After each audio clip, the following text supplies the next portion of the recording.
Hey guys, welcome back to Terrafirmagreg. This is Gamer Dad Dave, and we've got stuff that we need to discuss. I was doing some research, and apparently I was wrong about the ores. The ores in Terrafirmagreg actually are different than in Terrafirmacraft. The ores in Terrafirmagreg, they spawn a lot deeper in the ground. So that spot back at spawn where we had all the copper, I think it would have been fine. We just needed to dig down a lot more. So with that in mind, we need to consult the guidebook more often. So you press E, and you can click on this guidebook here. And there is a lot of information in here. Ores in TFG tells all about the different things. Copper spawns in Y -32 to 75. And not only will copper spawn, but the regular copper also spawns with chalcopyrite and iron. I don't know if I'm saying that right. And also pyrite. So a lot of the times, the ore that you find is not going to be by itself. It's going to be in with other things. So in the future, we're going to need to look at this a lot closer. Also, there is the quest book, which I haven't actually brought up. Press E again in the upper left-hand corner. There's the quests book. In here, you can see there's lots of things to do. I haven't checked off any of this stuff. For instance, pebbles with ore. Yeah, we found pebbles with ore. Do I need to click on this first? Ah, there we go. Check. This is where the fun starts.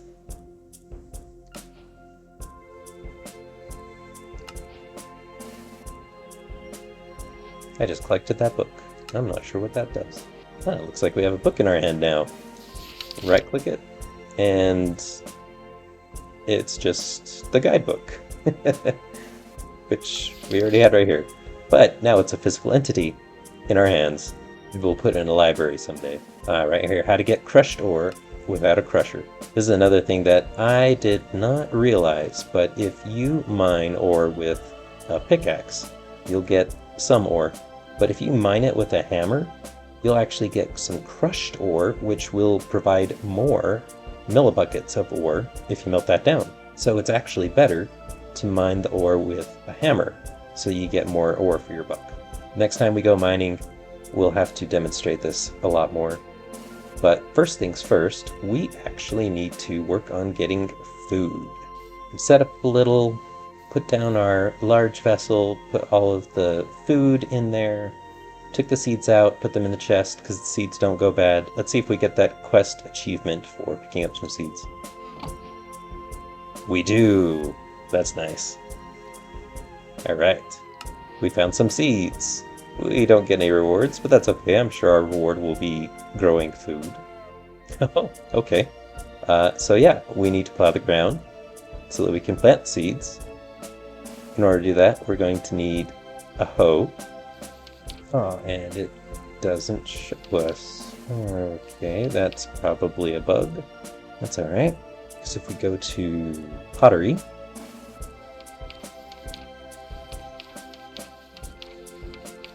and look at the mold for a hoe.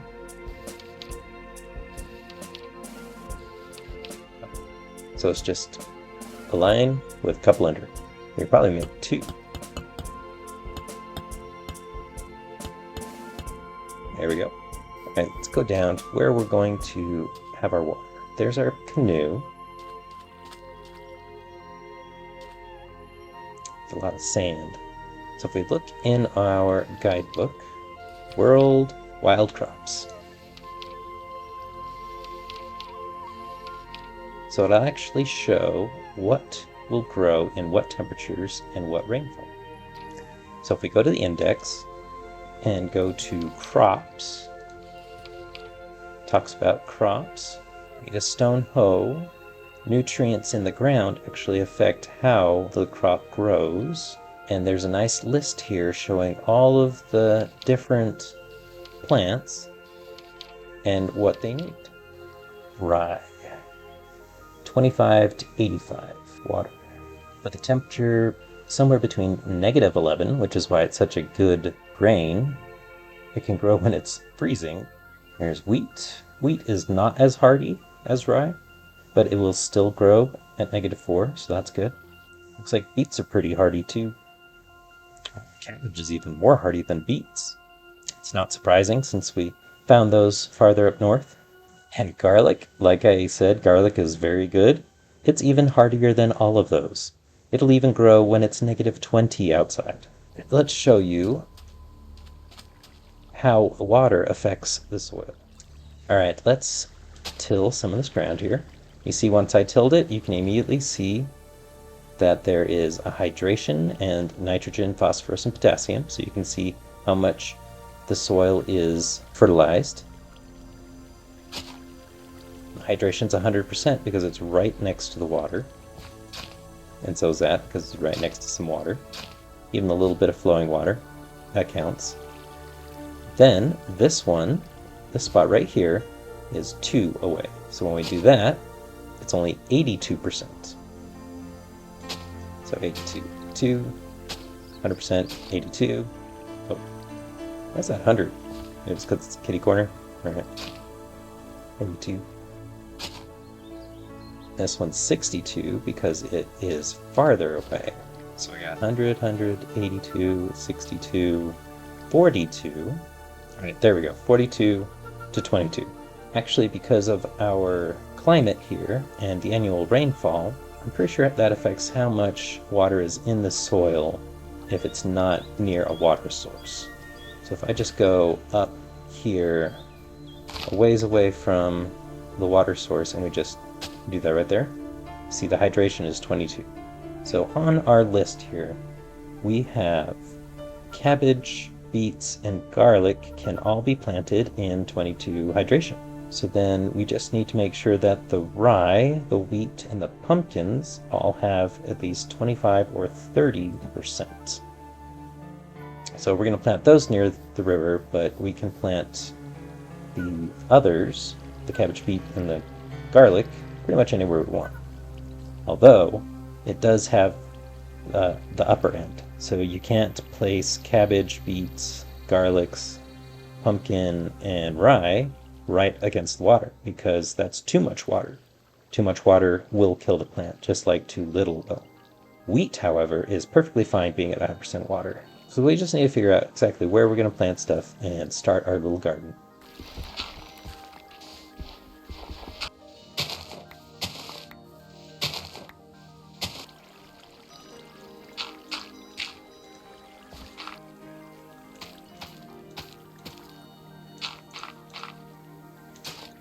Actually have a lot of beets.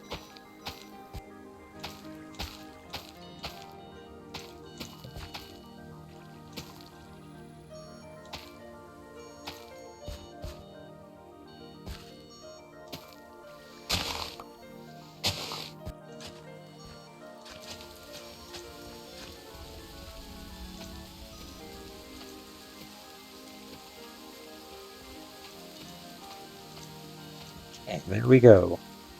We've got wheat on this very end here. We've got beets on the next row. And the other row, because we've got 10 beets. So these 2 rows are beets. Then we've got rye. Then we've got our pumpkins. And then up here, because they don't need as much water, the cabbage and garlic. So we have our little food supply. When it grows, anyway. So now that we have our food situation kind of sorted out, at least growing some food, we need some shelter to get out of this rain. So we need to build a little cottage. I think we're going to build our cottage over here in this area. I'm going to clear this out, level off some of the ground, and start building a nice little cottage to live in. We go to the guidebook here. Building materials, thatch for the roof, mud bricks, wattle and daub, and clay blocks and peat. So the thatch is pretty easy. We've seen that before. I made that little lean-to out of it. Mud bricks, you can make loam mud and straw. Mix those with mortar to get some bricks, wattle, and daub. Okay, I think we are going to make our house out of wattle and daub. And we are going to get some bricks so that we can make our forge eventually from that. But the house is going to come first, so we need to make some wattle. That's just wood. and then some daub, which is clay, straw, and dirt that we can then put onto those wattles, which will make a full block. So first, let's chop down some trees. We're going to pull one ash log out and one birch log so we can chop down some of these trees.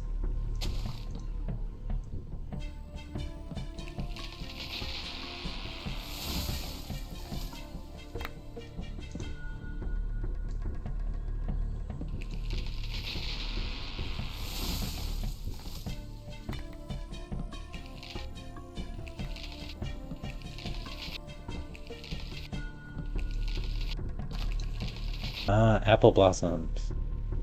That is cool. That's a sizable amount of wood for now. Let's work on getting the other stuff we need. Straw, clay, dirt. Right, we've got some straw, some clay, some dirt. Make some dough. And to make wattle, we just do that.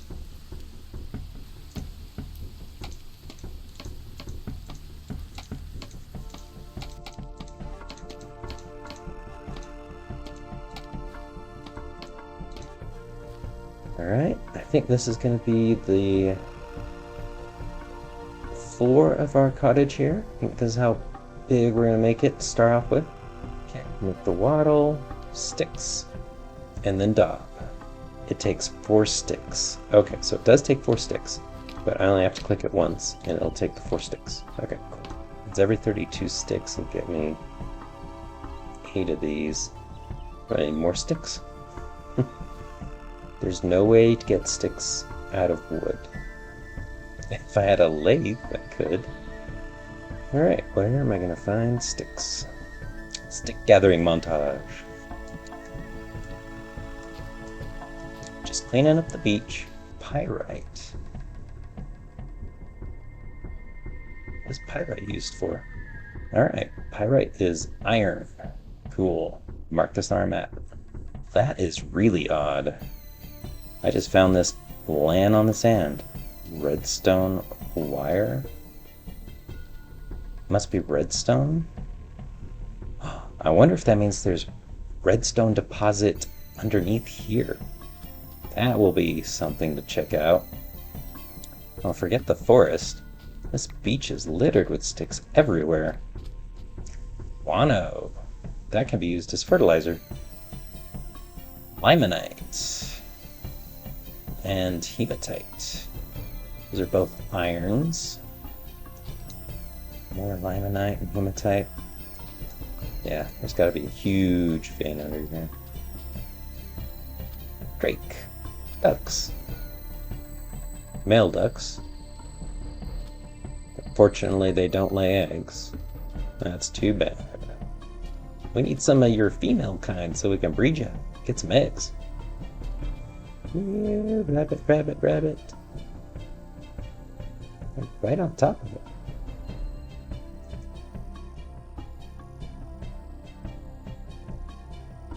He's behind me. Oh, he fell down there. Ah, there he is.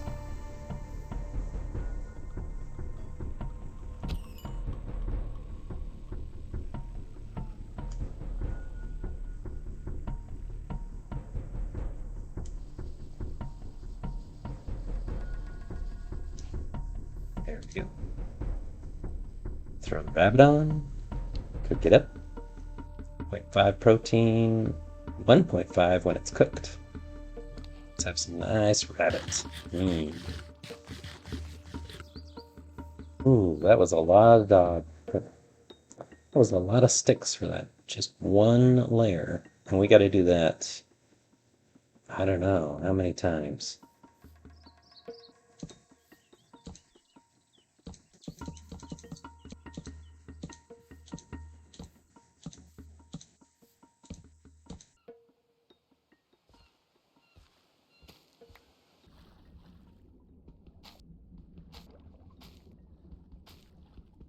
So I went ahead and gathered up as many clams and sea urchins and mollusks and mussels. I'm pretty sure I've got, yep, there, mussels.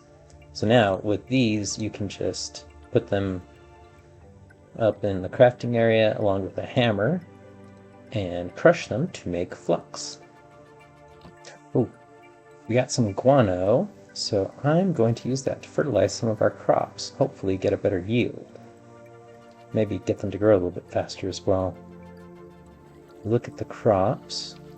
We've got rye, which needs phosphorus. We have some wheat, which also needs phosphorus. We've got some beets, which need potassium. Cabbage needs nitrogen.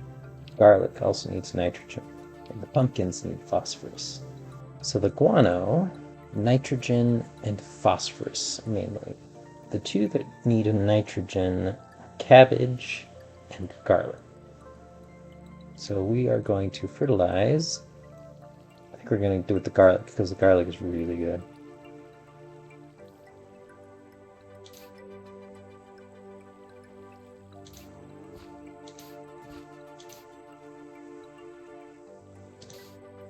Okay, so we fertilized that. We need to put our daub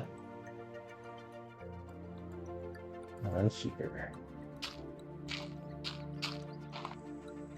Oh, there's that stallion on the map. We need to feed him some food. Let's grab this wheat grain just in case we need it.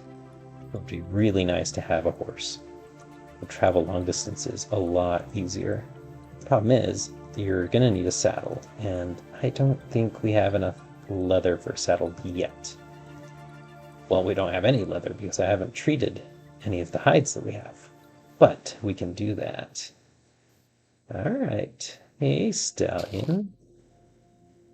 Not too fast, but you're the first horse I've seen. You'll do. Oh, yes, you're interested, are you? Can I ride you? I will, but... Oh, okay, try again. Please be my friend. Alright, fine. Let's just lure you back to home, and we will figure out how to tame you later. Let's keep you in this hole for now. How about that? There. Don't think you can escape. Okay, to make a saddle, we need to do leather napping, which means we need leather. Oh, that's pretty easy. So we just need a piece of leather and we can make a saddle. Alright. Alright, we're going to make some leather then, so we can make some cool stuff. We can make some leather while we're building the house. So in order to make leather, it is a process. You have to soak them, scrape them, prepare them, and tan them. So you have to soak them in lime water, which you get from putting flux in regular water. And then you have to scrape them, and then you have to soak them again in just water, and then soak them another time in tannin, and you will get leather. Tannin is made from wood. It has to be a specific kind of wood. Birch. Birchwood will work, and we have lots of birchwood. Okay, so that means we're going to need 1, 2, 3 barrels. To make a barrel, just get some wood and put it in a U, and that makes a barrel. We're going to set up a little area just over here. We're going to need water, so let's fill those barrels up with water. Let's see, I'm exhausted because a barrel of water is heavy. So if I try to carry 2 barrels of water at the same time, pretty sure it will be really bad. Let's try it. Yep. Oh, yeah. See, I'm way bad. Okay. So we gotta do it one at a time. This barrel is sealed, so I can chop it up and contents will still be in there. Okay, so now we have water. We need to put some flux in it to make some lime water. So open that up, put some flux in. A single flux is required for every 500 millibuckets. Okay, so we actually need 2 flux to make 1 bucket, but this is 10 buckets. Okay, so that means we need 20. Oh, we need 20 flux. There we go. 20 folks turns into lime water. So we got the lime water, then we're going to scrape, and then regular water, and then tannin. And tannin looks like just 1 log in 1,000 millibuckets of water. So we're going to need 10 logs to make a full barrel. We have 10 logs right here. Oh, and the tannin actually takes time, 8 minutes, and until it's done. Meanwhile, we can grab our hide, 3 medium hides here. I think you can do them at the same time, as long as they stack. Oh good, so there's 3 small and 4 medium. So we'll dump the 4 mediums in there. That'll take 8 minutes. And once they're done, we'll scrape them and put them in the water, and then put them in the tannin, which should be done by then, definitely. And then we will have our leather. All right, looks like these are ready. Pull them out and put in the next batch. That used 1,600 lime water for those 4, which means 400 lime water for each hide. So you take the hides, right click to put it on, take your stone knife and right click on every part of it. There's 16 different locations, 4 on each row, and now it's a scraped hide. Okay, so now we soak them in the water. 8 minutes later, we'll put them in the tannin, and we'll have leather after 8 minutes after that. Alright, looks like these hides are done. Put them out. Put them in the tannin. 8 minutes later, we'll have leather. And there we go. There's our leather. Nice. Now, the leather can make a saddle.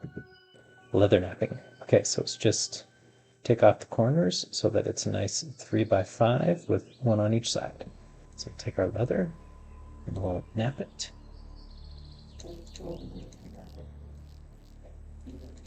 Into a saddle. Now, where's that horse? Let's put this saddle on the horse. Here, horsey, horsey. Nope. Oh, he doesn't want the saddle. Probably because he's not tamed yet. Okay, I think we need to get its familiarity up high enough. When you feed it, it goes up 6. I must have missed a day, because if you don't feed it, and it's been more than a day, its familiarity will actually go down. So I need to remember to feed you, Stallion, again. I promise I'll feed you again tomorrow. Of course, let's get you more familiar. It should be apple season. There should be apples on the trees. In October. It's October. Huh, there they are, green apples. And we're actually going to make some apple cider that we can later turn into vinegar. So we're going to place that right here. And then when you put in apples, if we look up the apple, what can we use it in? We use it to make cider. So 500 millibuckets per apple. So that's 2 apples per bucket. It means 20 apples per barrel. Well, we don't quite have that much, but that's okay. Oh, it takes 2 days. It's gonna be a while. But in 2 days we'll have some cider, which we can turn into vinegar. Now let's go feed that horse. I think we're gonna be able to tame him now. Here, horsey, horsey. And 18. That's good, that's good. Put a saddle on him now. Can we ride him? Oh, yes. Ouch. Oh, yes. We now have a horse. Now we just gotta name you. You stay in there, though. I don't want you wandering off. We really need a roof on this.